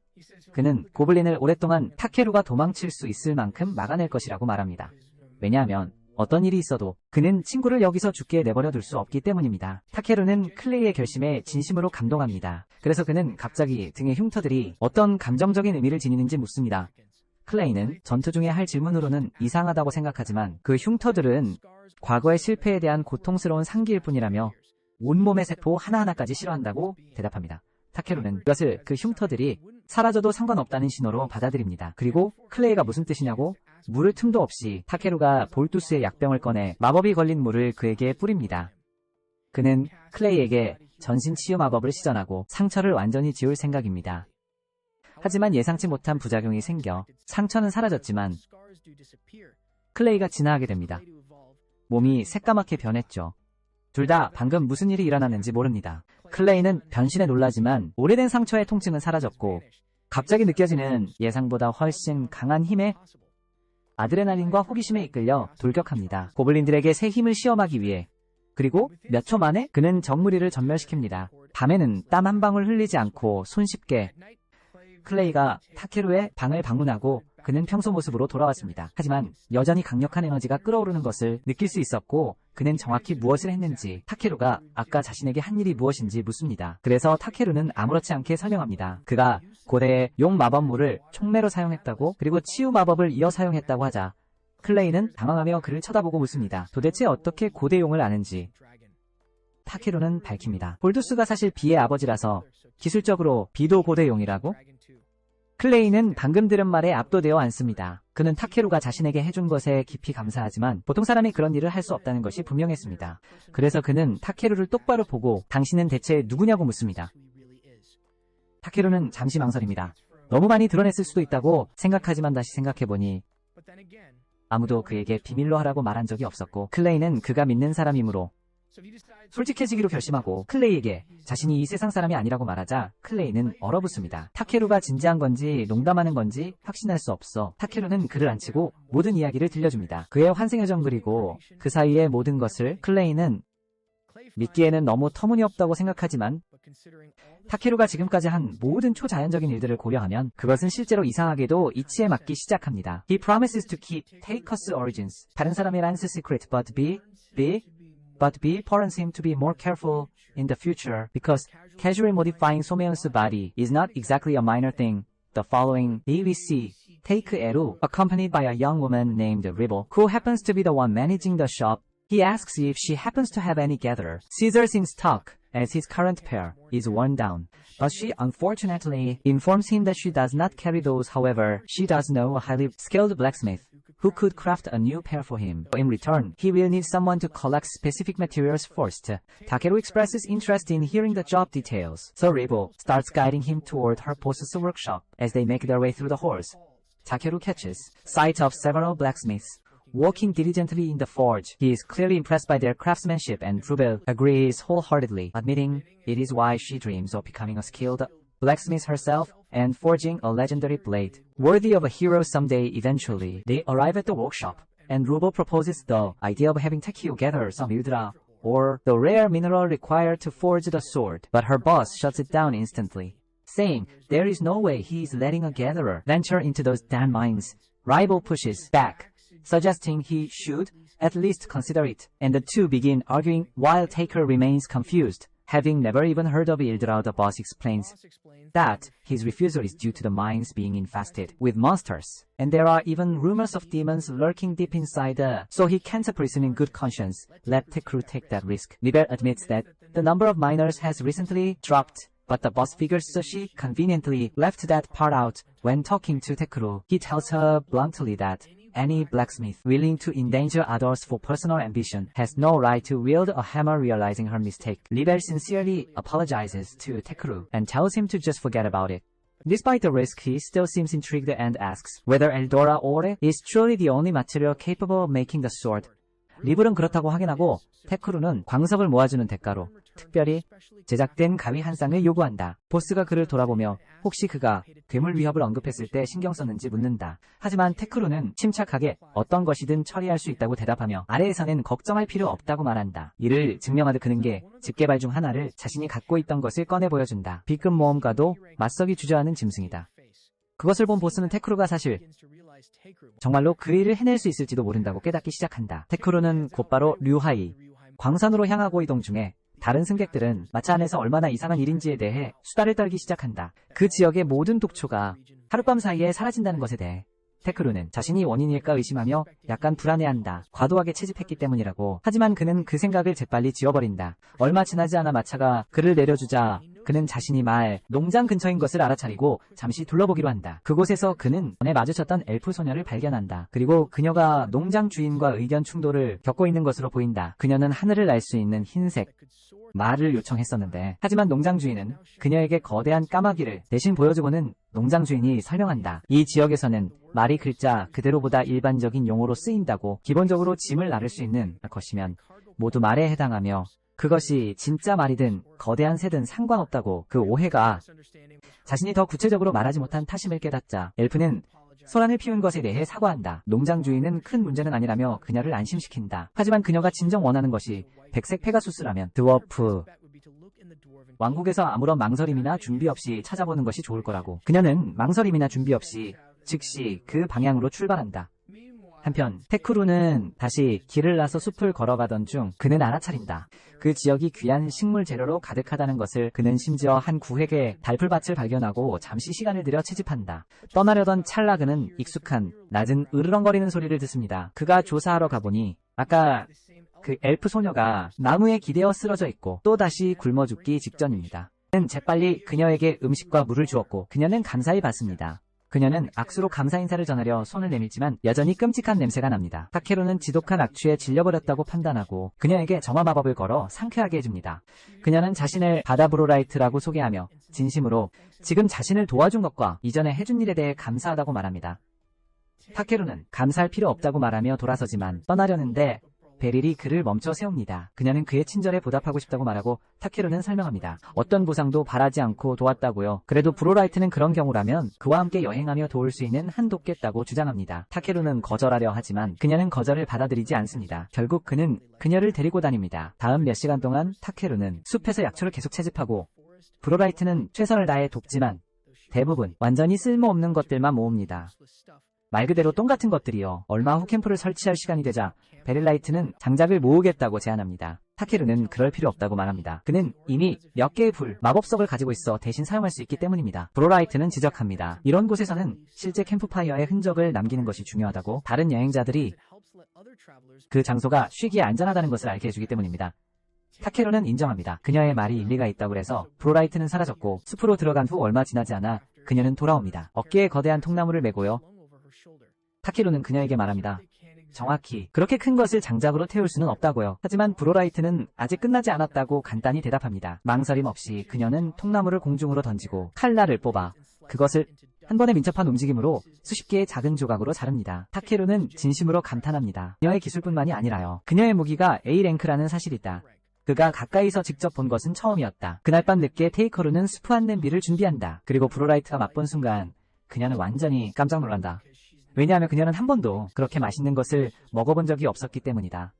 그들이 식사를 즐기는 동안 그녀는 그에게 드워프 왕국으로 가는 중이냐고 묻는다. 또한 그러자 테이커루는 그곳에 있는 니오이 광산에서 일드라 광석을 채집하는 임무 중이라고 답한다. 그리고 브로라이트는 자신이 하얀 페가수스를 찾는 여정 중이라고 설명한다. 그것이 그녀의 여동생의 가장 큰 소원이고 그녀는 그것을 꼭 이루어주겠다고 결심했기 때문이다. 그렇긴 하지만 그녀는 방금 그 덕분에 또 다른 맛있는 저녁 식사를 즐겼다. 이는 그녀의 빚이 더 늘었다는 것을 의미한다. 그리고 그녀는 그에게 꼭 갚아야 한다고 주장한다. 그래서 테이커루는 그녀를 경호원으로 고용할 수 있는지 묻는다. 왜냐하면 모험에 대해 아직도 모르는 것이 많기 때문에 그는 익숙지 않은 부분이 많기 때문이다. 브로라이트는 흔쾌히 수락한다. 자신이 그를 보호하게 되어 매우 기쁠 것이라고 말하며 그리고 테이커루는 처음으로 깨닫는다. 그녀가 반쯤 굶주리거나 탈진으로 쓰러지지 않을 때 브로라이트가 사실 꽤 아름다워 보인다는 것을. 불행히도 그는 그날 밤 잠을 많이 자지 못한다. 왜냐하면 비와 브로라이트 둘 다 엄청나게 크게 코를 골았기 때문이다. 그래서 쉬는 것이 거의 불가능했다. 다음날 아침 그들은 여정을 계속한다. 그들이 드워프 왕국을 강 건너편에서 발견할 때까지 도착하자마자 그들은 근처 선술집으로 곧장 향한다. 지역 요리를 즐기기 위해 그들에게는 주패에 쌓인 구운 고기 요리가 제공된다. 드워프 특산품이다. 테이커루는 그것을 맛보고 즉시 그 맛에 반한다. 그리고 브로라이트는 친구의 말처럼 맛있다고 동의한다. 궁금해서 테이커루는 그녀가 어떤 친구를 말하는 건지 묻는다. 그리고 그녀는 자신이 예전에 알았던 리자드맨이라고 설명한다. 그는 정말 우연의 일치라며 웃는다. 그것은 그 또한 리자드맨을 알기 때문이다. 그리고 우연히도 그는 줄곧 그들 바로 뒤에 앉아 있었다. 테이커루는 클레이를 보고 이곳에 있는 것에 깜짝 놀란다. 그리고 클레이는 즉시 테이커루에게 왜 아무런 사전 통보 없이 마을을 떠났는지 묻는다. 테이커루는 모든 상황을 설명하기 시작한다. 모든 상황을. 그리고 클레이는 이해하지만 그는 테이커루의 현재 계급이 아직 너무 낮아서 공식적으로 광산에서 일라월을 채집하는 임무를 맡기에는 즉 제대로 제출할 수 없을 것이고 길드에 제대로 평가를 받을 수도 없다. 그는 그리고 나서 묻는다. 타케루가 적어도 괜찮은 보상을 받고 있는지 그의 노력에 대해. 타케루는 그루시우스가 고품질의 가위를 광석에 대한 대가로 그에게 만들어주기로 했다고 답한다. 클레이는 순간 할 말을 잃는다. 그건 불공평한 거래라고 분명히 생각하지만 타케루는 믿을 수 있는 가위가 진지한 채집가에게는 매우 중요하다고 주장한다. 타케루가 진심으로 그것을 유일한 보상으로 만족한다면 클레이는 논쟁할 이유가 없다고 생각한다. 하지만 그는 그 임무에 동행하고 싶다고 말한다. 그는 이미 창을 수리하러 도시로 갈 계획이었으니 만약 네가 동의한다면. 타케루 그저 약간 오해하는 것으로 생각해줘. 하지만 타케루가 그를 거절할 틈도 없이 베를린이 예상치 못하게 끼어들어 제안한다. 클레이가 타케루의 경호원 역할도 맡는 것이 어떻겠냐고. 그래서 타케루는 이제 그들과 동행해야 할 것 같다. 싫든. 다음 날 그들은 바즈롤의 문으로 향한다. 그리고 밖에는 긴 줄이 그들을 기다리고 있다. 그래서 꽤 오래 기다려야 할 것 같다. 들어가기 위해. 타케루가 알아차리기 전까지는 말이다. 클레이가 근처 경비병들과 이야기하는 것을 그리고 몇 분 후 그들의 물결은 군중을 지나쳤고 직접 입장을 허가받았다. 클레이의 명성 덕분에 그들이 도시에 들어서 자경비병 중 한 명이 클레이를 옆으로 불러 메시지를 전달한다. 왕이 그와의 알현을 요청하고 있다고. 이것은 타케루를 완전히 놀라게 한다. 그는 전혀 몰랐기 때문이다. 클레이가 드워프 왕국의 통치자와 이름을 터놓는 사이라는 것을. 클레이는 대수롭지 않게 넘긴다. 이야기가 좀 길다고 말하지만 경비병은 말을 가로챈다. 그리고 사실은 꽤 간단하다고 말한다. 알고 보니 클레이가 한때 천둥왕 정황으로부터 그들을 구했고 그 이후로 그는 왕국 전체에서 영웅으로 칭송받고 있었다. 하지만 클레이는 실제로 많은 것을 하지 않았다고 주장한다. 드워프들은 무기 제작의 명인이었지만 불행히도 그들은 그것들을 효과적으로 휘두르지 못했고 자신을 방어하기 위해 그로 인해 악마에게 노예가 될 위기에 처했었다고 말이다. 어느 날 클레이가 우연히 지나가게 되었고 그 악마가 그를 보자마자 싸우지도 않고 돌아섰고 그 순간 만으로도 드워프들은 그를 구원자로 선언하기에 충분했습니다. 그들은 심지어 그를 기리는 동상까지 세웠습니다. 하지만 조각이 그들의 장기는 아닌지 결과물은 빌어먹을 티라노사우루스 같았습니다. 잠시 후 클레이는 다른 이들과 함께 성으로 향합니다. 조르딘 왕을 만나기 위해서 말이죠. 도착하자마자 클레이는 즉시 누가 이렇게 생긴 자신의 동상을 만들 생각을 했는지 묻습니다. 조르딘 웃으며 대답합니다. 그냥 그렇게 보이는 게 멋있다고 생각했다고 말이죠. 타케루는 클레이와 조르딘이 가까운 관계인 것을 금방 알아차립니다. 하지만 그는 그들의 농담을 끊어야 합니다. 왕에게 전해야 할 중요한 것이 있기 때문이죠. 본질적으로 타케루가 광산에 들어갈 허가를 요청하는 그루세스의 소개장입니다. 왕은 평상시라면 문제 삼지 않았을 것이라고 말합니다. 하지만 몇 달 전 광산에 놀랄 만큼 많은 악마들이 들끓게 되어서 타케루의 안전을 우려한다고 합니다. 그는 타케루에게 위험을 알면서도 정말 진행할 의향이 있는지 묻고 타케루는 그렇다고 확신시킵니다. 그래서 왕은 그들에게 들어가서 갑작스러운 악마 출현의 원인을 조사할 허가를 내립니다. 클레이는 망설임 없이 임무를 수락합니다. 하지만 타케루는 할 말을 잃습니다. 악마를 추적하는 것이 계획의 일부가 아니었기 때문이죠. 결국 그들은 광산 입구에 도착했고 지역 길드의 수석 접수원이 그들을 통과시키기 위해 문을 엽니다. 타케루는 앞에 있는 터널을 밝히기 위해 빈 마법을 시전합니다. 하지만 그가 보기에 이 지역에는 광석이 많지 않습니다. 이 지역에는요. 그래서 그는 안내인에게 좀 더 깊이 들어갈 수 있는지 묻습니다. 안내인은 동의하지만 갑자기 비가 위협이 다가오는 것을 감지합니다. 타케루는 빠르게 스캔 능력을 활성화하고 그들이 두 마리의 거대한 거미에게 공격받고 있음을 감지합니다. 클레이는 즉시 나서서 창을 휘두릅니다. 첫 번째 거미의 입을 똑바로 꿰뚫고 타케루가 마법으로 두 번째 거미를 움직이지 못하게 하는 동안 브로리에게 충분한 시간을 벌어주었고 그가 달려들어 녀석을 갈기갈기 찢어버리도록 당장의 위협이 해결되자 일행은 계속 나아간다. 광산 안쪽으로 더 깊이 들어가면서 마력의 압력이 강해지고 타케루는 발견하기 시작한다. 암벽에 박혀있는 일드라 광석의 희미한 흔적들을 안타깝게도 샘플들은 너무 작아서 실질적인 쓸모가 없었다. 그때 그는 알아챈다. 물 속에 깊이 묻혀있는 무언가를. 그래서 그는 발사한다. 폭발 마법을 날려 그것을 떨어뜨리자 거대한 광맥이 드러난다. 일드라 광석은 아니었지만 훨씬 더 희귀하고 값진 것이었다. 그 남자는 이것이 놀라운 발견이라고 말한다. 하지만 그들이 그것을 막 받아들이기 시작했을 때 그는 갑자기 경고한다. 타케루에게 무언가가 다가오고 있다고. 그 남자는 창백해진다. 그것이 악마라는 것을 깨닫고 눈이 커진다. 더 자세히 살펴본 후 타케루는 침착하게 말한다. 일행에게 물러서라고. 왜냐하면 그가 계획하기를 이것은 혼자 처리할 것이기 때문이라고. 악마에게 원한이 있어서가 아니라 이 특별한 악마가 사실은 거대한 개이기 때문이고 그와 비 모두 이미 얼마나 맛있을지 생각하고 있었다. 타케루는 비를 부른다. 엄호 사격을 요청하며 그가 돌격하여 공격하는 동안 하지만 그는 경고하는 것을 잊지 않는다. 비에게 불이나 번개 마법을 사용하지 말라고. 그들이 망치고 싶지 않기 때문에 그 귀한 개사를. 비는 음파를 발사한다. 비명을 질러 생명체를 혼란스럽게 만들고 타케루에게 달려들어 지팡이로 머리를 내리칠 기회를 준다. 하지만 이 개는 그가 싸웠던 다른 개들보다 훨씬 더 강했고 그의 얼굴을 때려눕힌다. 하지만 타케루는 물러서지 않고 개는 그를 발 아래 짓밟으려 한다. 하지만 그는 재빨리 굴러 피하고 비는 그 순간을 포착해 다리 중 하나를 얼려 고정시킨다. 그것이 아이디어를 주자 타케루는 얼음의 파편을 형성하고 바늘들을 개에게 발사한다. 그 자리에서 녀석을 꽁꽁 얼려버린다. 베릴은 놀란다. 타케루가 얼마나 빨리 그 괴물을 제압했는지에 놀라지만 클레이는 완전히 분노한다. 그리고 타케루에게 왜 그것을 혼자 상대했는지 설명하라고 요구한다. 타케루는 자신이 좀 성급했다고 인정하며 클레이나 브로리에게 끼어들지 말라고 한 건 그들의 더러운 무기가 고기를 망칠까봐 그랬다고 한다. 클레이는 타케루가 정말로 그 몬스터를 먹으려 한다는 사실에 놀란다. 하지만 그는 그것을 제쳐두고 타케루에게 상기시킨다. 자신이 그의 경호원으로 여기 있다는 것을, 그것은 무슨 일이 있어도 싸워서 그를 지키는 것이 자신의 임무라는 것을 의미한다고. 그는 타케루에게 팀원들에게 좀 더 자주 의지하라고 촉구한다. 그리고 비록 타케루가 혼자서 개를 처리하는데 전혀 어려움이 없었지만 그는 클레이의 의견을 인정하고 진심으로 사과하며 미래에는 그에게 더 의지하겠다고 약속한다. 클레이는 그 말을 듣고 기뻐하며 타케루가 개를 먹을 생각이라면 지금 당장 그것을 끌어내기 시작하는 게 좋겠다고 말한다. 얼마 후 타케루 일행은 개의 시체를 옮긴 후 지금은 광물을 캐는데 여념이 없다. 그들은 이미 눈에 보이는 보석들을 모두 캐냈지만 타케루는 계속하면 상당한 크기의 더 큰 광맥을 발견할 수도 있을 거라고 생각한다. 동행하는 안내원은 타케루에게 정말 감사해야 한다. 왜냐하면 타케루가 광산을 공포에 떨게 했던 악마를 물리쳤을 뿐만 아니라 새로운 귀중한 자원을 발견하는 데도 도움을 주었기 때문이었다. 그리고 그는 어떻게 타케루에게 보답해야 할지 모르겠다고 말한다. 마침내 타케루 일행은 왕을 만나기 위해 성으로 돌아간다. 잠보가 선두에 서서 그들의 성공을 보고한다. 왕은 잠보가 타케루의 업적을 이야기하는 것을 놀라움에 귀 기울여 듣고 그 증거로 잠보는 타케루에게 잡은 개 몬스터를 보여주라고 재촉한다. 타케루는 왕이 정말로 그것을 보고 싶은지 확인하고 왕이 고개를 끄덕이자 그의 아이템 상자를 열어 거대한 개를 왕 바로 앞에 내려놓는다. 왕은 몬스터의 엄청난 크기에 놀라 타케루에게 그가 분명히 잘 처리한 것에 대한 보상을 받을 자격이 있다고 말한다. 그래서 타케루는 그 개의 시체를 보상으로 가질 수 있는지 묻는다. 왕은 그 요청이 좀 이상하다고 생각하지만 이해 없이 흔쾌히 동의한다. 얼마 후 타케루 일행은 성을 나선다.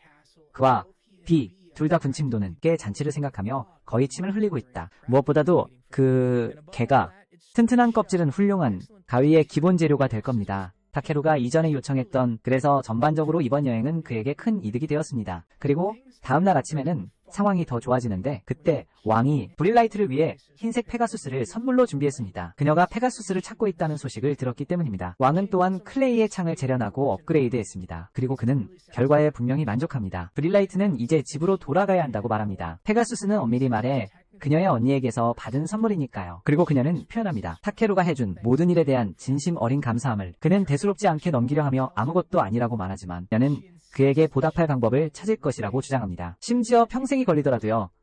그 후 타케루와 클레이는 길드로 돌아오고 아리아나가 그들이 문을 들어서는 순간 그들을 맞이합니다. 그녀는 타케루가 무사히 돌아온 것을 보고 안도하지만 깜짝 놀랍니다. 그와 함께 있는 클레이를 발견했을 때요. 그래서 그녀는 즉시 둘이 파티를 결성했는지 물어봅니다. 타케루는 막 설명하려 합니다. 단지 우연히 마주쳤을 뿐이라고. 하지만 그가 한마디 하기도 전에 클레이가 끼어들어 자신있게 선언합니다. 그들이 정말로 파티를 결성했다고. 아리아나는 그 소식에 얼굴이 환해지고 타케루가 그녀를 정정하기도 전에 그녀는 이미 길드마스터에게 알리러 가버립니다. 타케루는 클레이에게로 돌아서서 웃습니다. 왜 그런 말을 했는지. 하지만 클레이는 어깨를 으쓱하며 해댈 것 없다고 말합니다. 그는 압니다. 타케루는 평범한 인간이 아니며 분명히 재주가 있다는 것을 온갖 종류의 문제에 휘말리는 재주요. 그래서 클레이는 누군가는 그를 제어하기 위해 곁에 있어야 한다고 생각합니다. 타케루는 강요당하는 것을 싫어하지만 상황에 몰리는 것을 싫어하지만 그는 스스로 인정합니다. 클레이를 파트너로 두는 것이 결국 그리 나쁘지 않을 수도 있다고. 그들은 이어서 제대로 된 대화를 나누고 오래지 않아 공식적으로 파티를 결성하기로 동의합니다. 그들은 이 파티를 푸른 검은 여단이라고 부릅니다. 그 후 타케루는 재료를 맡기기 위해 대장간으로 향합니다. 그가 모은 재료들을요. 그리고 상점 주인이 타케루가 가져온 모든 일드라 원석을 보자마자 그는 완전히 깜짝 놀랍니다. 타케루는 무언가 잘못된 게 아닐까 걱정하기 시작합니다. 그래서 그는 가정했습니다. 순수한 일드라를 가져오는 것이 일반 일드라 광석보다 더 가치 있을 거라고요. 하지만 이제 그는 자신을 의심하기 시작합니다. 그는 그들이 프로젝트를 여전히 완료할 수 있을지 묻습니다. 자신이 전달한 일드라를 사용해서요. 그러자 리블과 그루스 둘 다 즉시 감격의 눈물을 흘립니다. 그들은 한 번도 상상하지 못했습니다. 이렇게 오염되지 않은 일드라를 손에 넣을 수 있으리라고는. 타케루는 느낍니다. 자신이 가져온 것에 그들이 기뻐하는 것을 보고 안도감을요. 하지만 그는 분명히 예상하지 못했습니다. 이렇게 감정적인 반응을. 두 사람이 마침내 마음을 가다듬자 그들은 테크르에게 몸을 돌립니다. 그리고는 엄청나게 감사하다면서도 설명합니다. 단순히 이만큼의 순수한 일드라의 온전한 가치를 지불할 여유가 없다고요. 하지만 테크루는 돈 걱정은 하지 말라고 그들에게 재빨리 말합니다. 왜냐하면 그가 진정으로 원하는 것은 자신만을 위한 맞춤 제작 가위 한 벌이기 때문입니다. 그만을 위해 단련된 그리고 그 작업을 시작하기 전에 그는 이것을 사용하여 엘드리치를 사용해 그들이 만든 것 중 가장 훌륭한 검을 만들어달라고. 다가오는 검 제작 대회에서 우승할 만한 검을요. 약 2주 후 티커는 선술집에 있었습니다. 차가운 맥주를 즐기던 중 그가 갑자기 웨이드에게 방해받습니다. 웨이드는 중요한 어떤 사람이 그를 찾고 있다고 말합니다. 그리고 그들은 만남을 요청하는 편지를 남겼습니다. 클레이는 봉투에 있는 봉인을 한 번 보고는 즉시 그것이 루실바흐 가문의 문장임을 알아차립니다. 웨이드는 계속해서 설명합니다. 그 편지가 지역 영주 본인에게서 온 것이라고요. 그리고 타케루는 상황이 흘러가는 방향이 마음에 들지 않습니다. 왜냐하면 이미 그가 피하고 싶은 골칫거리처럼 들리기 때문입니다. 그는 시작합니다. 만남을 피할 핑계를 생각하기 시작하지만 웨이드는 그 남자가 귀족이긴 하지만 그를 안심시킵니다. 그는 깐깐하거나 고압적인 유형이 아니라고요. 그러니 아무 문제 없을 거라고 웨이드의 판단을 믿고서 타케루는 편지를 열어 내용을 확인합니다. 안에는 공식적인 초대가 들어있었습니다. 타케루와 클레이 둘 다 영주의 저택을 방문하여 그들에게 직접 영예를 수여하기 위해서요. 클레이는 자신의 이름이 함께 포함된 것에 놀랍니다. 하지만 웨이드는 영주가 그들 둘이 최근에 어떤 일을 했다는 소식을 들었을 것이라고 설명합니다. 파티를 꾸려 그들을 한 쌍으로 초대하기로 했습니다. 겉으로는 영광스럽다는 생각이 좋게 들리지만 테크로는 이 모든 의식이 단지 편리한 구실이라고 생각합니다. 클레이는 동의합니다.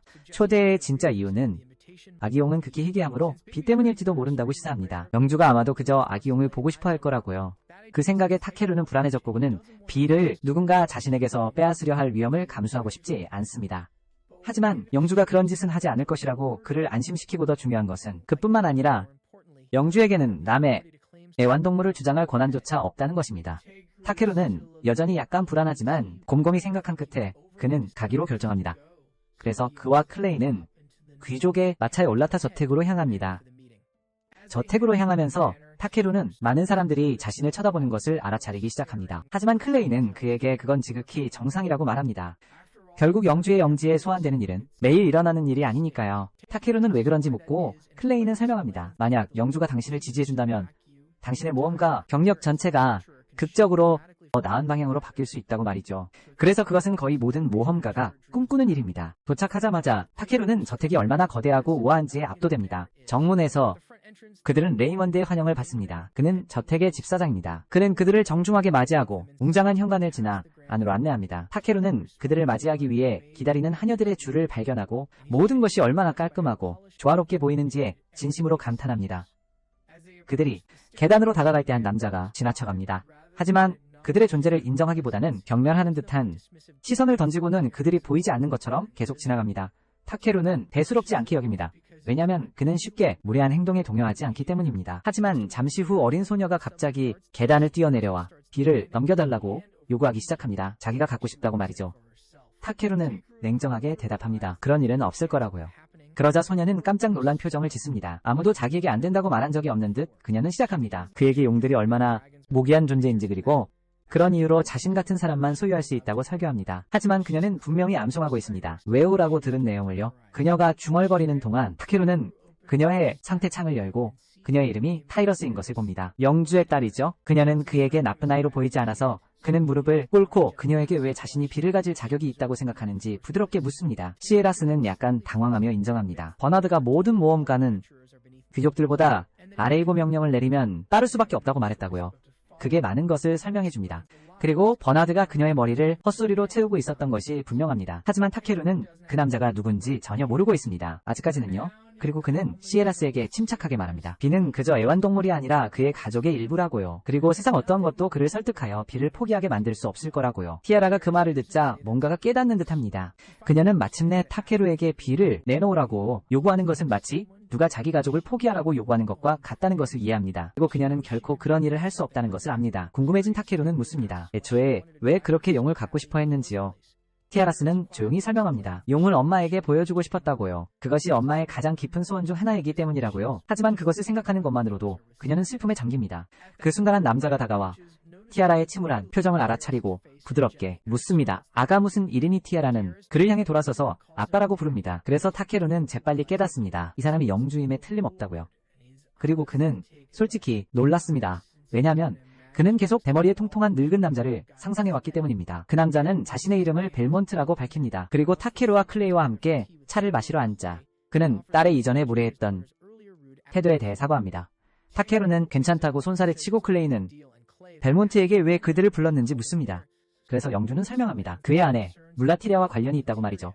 그는 계속해서 설명합니다. 그의 아내가 지난 6개월 동안 병상에 누워 있었다고 말이죠. 그리고 그가 최근에 타케루가 허약한 자를 치료했다는 이야기를 들었다고, 하룻밤 만에 죽기 직전에 남자를 고쳤다는. 그래서 그는 타케루가 그 힘으로 그녀를 도울 수 있을지도 모른다고 희망하기 시작했습니다. 타케루는 자신의 마법이 강력해서 대부분의 질병을 고칠 수 있다는 것을 알고 있지만 지난번에 그렇게까지 힘을 썼을 때 클레이가 진화해버렸고, 그래서 그는 무슨 일이 일어날지 불안해합니다. 만약 그가 물리아리아에게 마법을 사용한다면요. 벨만은 이어서 티아라가 타케루의 용을 원했던 이유가 며칠 안에 왕국의 수도에 있는 아카데미로 돌아가야 해서 작고 귀여운 생물을 남겨두면 어머니의 기분이 나아질 것이라고 생각했기 때문이라고 말합니다. 그녀가 가끔은 과하게 행동할 때도 있지만 본래는 친절한 소녀이며, 이 모든 이야기에 클레이와 벨만 둘 다 눈물을 흘립니다. 그래서 타케루는 마침내 돕기로 동의합니다. 비록 나중에 자신에게 문제를 일으킬까봐 여전히 두렵지만요. 벨만은 타케루가 돕겠다고 하자 기뻐하며 그를 아내의 방으로 안내하고 그녀에게 그가 데려왔다고 말합니다. 그녀를 치유할 수 있는 사람을요. 먼저 타케루는